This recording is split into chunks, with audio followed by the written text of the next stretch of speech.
Welcome to Creation in the 21st Century. I'm your host, Carl Ball, founder and director of the Creation Evidence Museum in Glen Rose, Texas.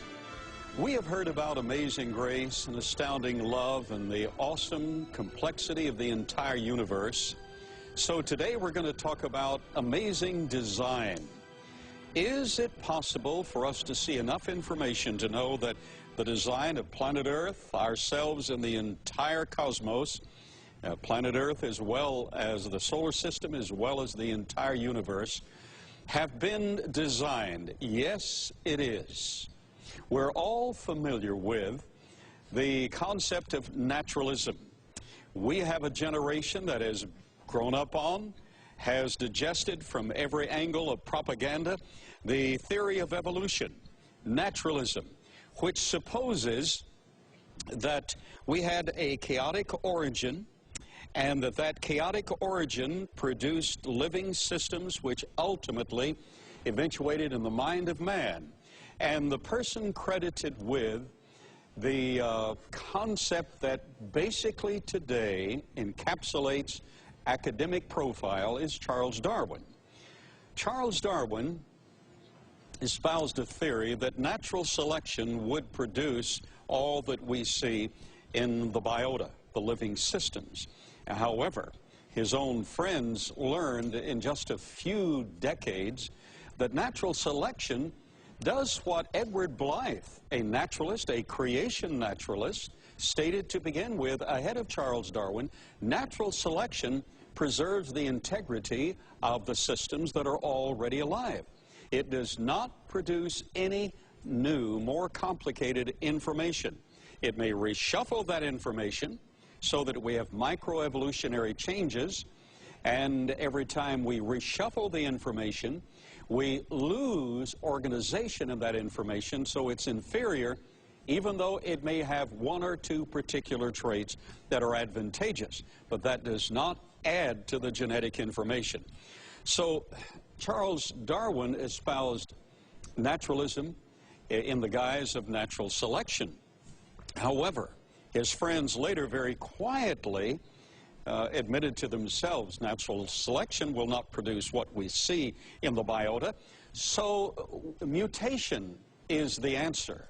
And neo-Darwinism does not hold to natural selection as being the hero, but instead mutational variation to be the hero. However, all of the scientific studies show that mutations are deleterious. They're detrimental. Mutations alter the information, but they do not add to the complexity of it or a higher order of information. With all the billions of dollars spent in world-class laboratories, with the tens of thousands and hundreds of thousands of experiments that have gone on, we have never produced a higher order of anything, even with our manipulations. Now, we have been able to isolate genetic traits. We've been able to combine genetic traits, but the traits were already there in the organism or an adjacent organism that was imported. So we began with the information. We did not create the information. We simply created a variety. So naturalism proposes that there's really no design in all of this. It is random, and it produced the hero of the plot, Charles Darwin, in essence, because of his chaotic mind. Charles Darwin didn't come up with new information. He did some good research with worms. He did some attendant research with insects. He cataloged various insects, but he did no better than a high school freshman could do in biology class in that relationship. Scientific, yes, but earth-shaking, no. He's the hero of the evolutionary plot for the following reason. His mind was chaotic.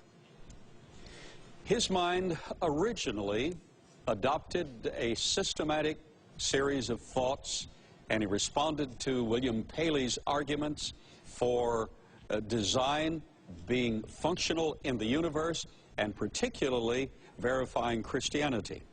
But then, due to loss of his mother And the chaotic suffering, basically his hero was his father Erasmus, and the chaotic suffering that he saw in his travels on the Beagle, that he saw in his experiments or his observations there in England, identifying with the worms and the chaotic destruction among the leaves and the soil of the beetles, the insects, and back to the worms.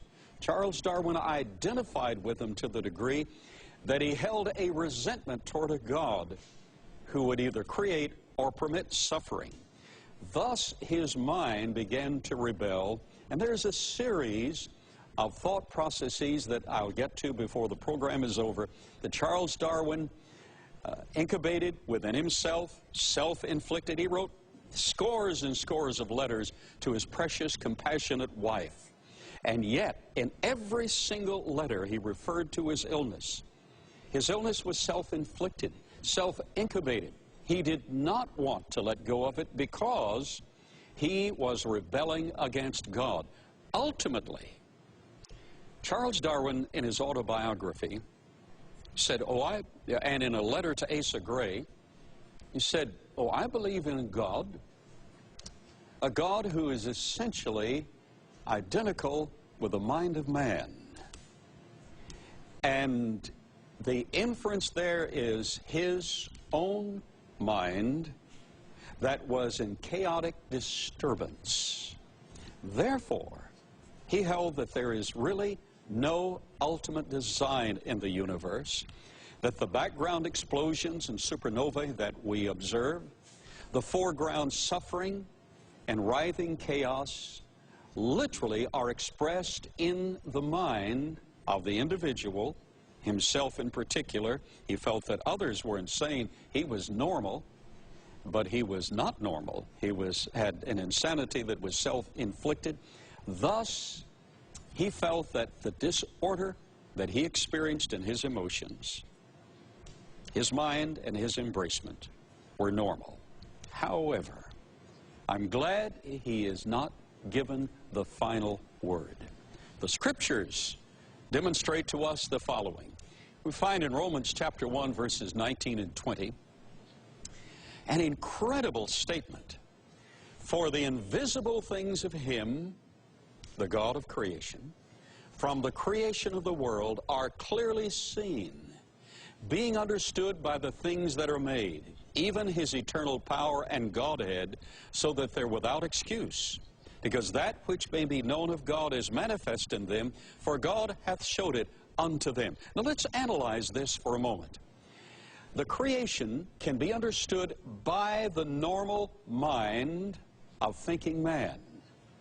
And when we see it, there is a strong sense of accountability to a personal God and a strong sense of order and design. For instance, Einstein demonstrated to us that we have space, mass, and time.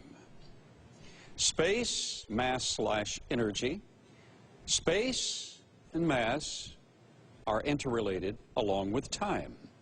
If we alter space, that is, if we expand space, we mature mass and dilate time. If we alter time, we alter mass and space. Therefore, we have three that are one in interrelationship. Thus, there is a trinity inferred in the expression of the universe. And we have a trinity revealed in the Bible. Man is not intelligent enough to come up with a Bible on his own. So the Bible is a book of the revelation. God revealed himself and his methodology in creating the universe and his work with man. God revealed all of that, even his own compassionate nature in the Bible. And it's in a triplicate.